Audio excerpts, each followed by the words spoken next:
আপনারা দেখছেন বার্তা এক নজর। বার্তা এক নজর, অজর নজর নিরলসভাবে দুবার সাংসদ হওয়ার যে বিশ্লেষণ আমরা করেছি, তো কেমন আছে? এমনি ভালো আছি। সংসদীয় গণতন্ত্রে কোথাও হার স্বীকার করছেন পশ্চিমবঙ্গের মানুষ? দেখুন, সংসদীয় গণতন্ত্রে আমি তো হার স্বীকার করি এবং যতদিন আছি জনতার সঙ্গে থাকবো। তারা যেটা নির্ণয় নেবে তার বাইরে আমরা কিছু করতে পারি না। কিন্তু দেখা যাচ্ছিল আমরা যখন প্রথম পোলিং করছিলাম দেখছিলাম ইভিএমের আগে ব্যালটে 26টাকে এগিয়ে আছে ভারতীয় জনতা। কী বলবো? তারপরে এরকম দেখুন, অনেক জায়গাতেই কারচুপি হয়েছে। এটা আমার মনে হয়েছে বিশেষ করে ভোটিংয়ের দিনও কারচুপি হয়েছে বিশেষ কিছু এলাকায়। আমরা দেখেছি কেন্দ্র বাহিনী তার যে পুরো দায়িত্ব পালন করেছে বলে আমি জানি, কোথায় কোথায় করতে পারে। যেমন কেন্দ্রীয় বাহিনীর একটা দায়িত্ব আমরা 2006 টিএন সেশনের সময় দেখেছিলাম যে ভোটাররা লাইনে দাঁড়াচ্ছে, তার আই কার্ড আছে কিনা দেখা, আর সেই আই কার্ড নিয়ে দাঁড়ালেই হবে না, ভোটার তালিকায় তার সিরিয়াল নাম্বার কত সেখানে আছে কিনা। অর্থাৎ কেউ অবৈধ লোক চালাকি করে অন্যের আই কার্ড নিয়ে বা নিজের আই কার্ড নিয়ে অন্যের ভোট দেওয়ার কোনো স্কোপ ছিল না।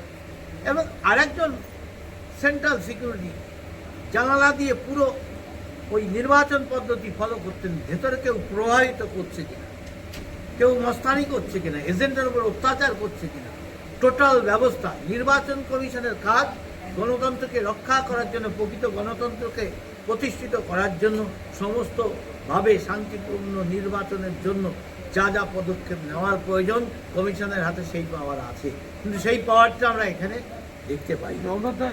দেখা যাচ্ছে বিরোধী দলনেতা শুভেন্দু অধিকারী ঠিক ভোট গণনার আগের দিন রাতে বললেন আইপ্যাক কারসাজি করছে, মানবেন? আইপ্যাক হোক, তৃণমূলের ক্যাডার হোক, সে তো হয়েছে। কারণ সবচাইতে বড় জিনিস যেটা আমি দেখেছি পঞ্চায়েত নির্বাচনে যে কাজটা করে আই কার্ড তখনই সেটা হয় ফটোর ওপর একটা রাউন্ড সিল মারা থাকে, অর্ধেকটা ফটোর ওপর অর্ধেকটা নিচে, যেটা তুলে দিলে পরে ওই সিল থাকবে না বা ওই সিল ওইভাবে মেলানো যাবে। বিরোধীরা বলছে নির্বাচন কমিশন আপনাদের আন্ডারে, সেক্ষেত্রে এরকম ফলাফল। এটাই তো ব্যাপার, ডাল মে কুচ কালা হয়।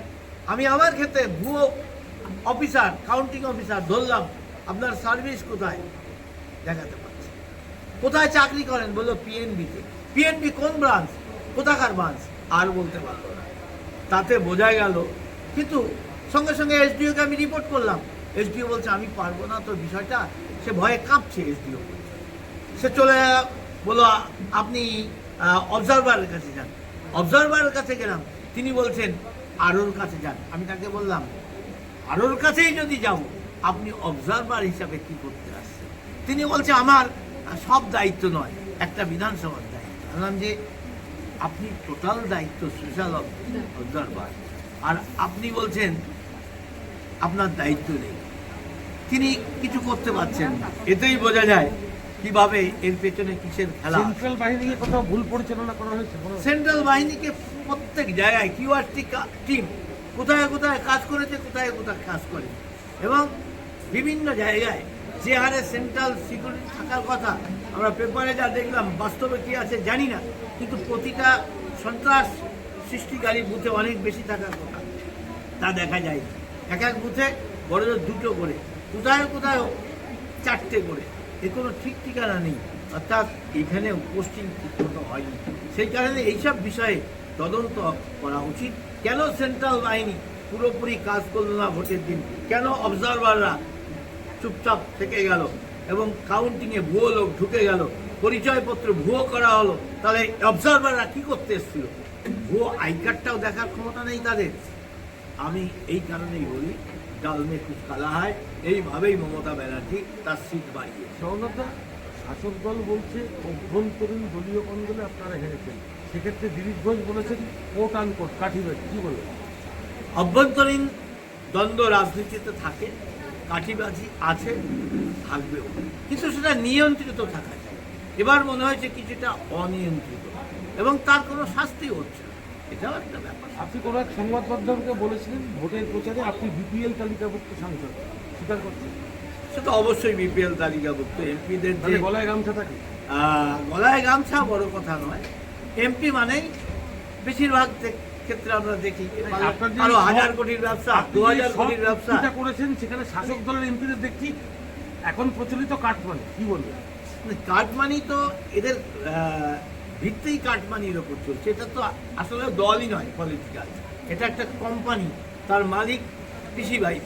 আর সেই কারণে মুখ্যমন্ত্রী আপনি স্বীকার করেন?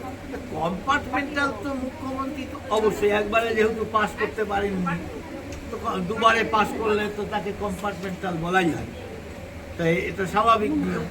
বাগদাতে পুনর্নির্বাচন হচ্ছে, আপনারা কতটা আশা করেন? দেখুন, নির্বাচনে আমরা সব জায়গায় আমাদের জেতা আছে। সত্যিকারের গণতন্ত্র যদি প্রতিষ্ঠিত হয়, কোনো মতেই 15 দিনের ব্যবধানে, আমার এখানে যেমন দক্ষিণে 37,000-এর ব্যবধান, অর্থাৎ যিনি প্রার্থী ছিলেন তিনিই আবার প্রার্থী হয়েছেন, সে জায়গায় দাঁড়াচ্ছেন, তাহলে কোন ভরসায় দাঁড়াচ্ছেন? মানুষের নাক লজ্জা থাকলে দাঁড়ায় না, দলটা বেহায়া না হলে হয়, সেই দল আবার তাকে প্রার্থী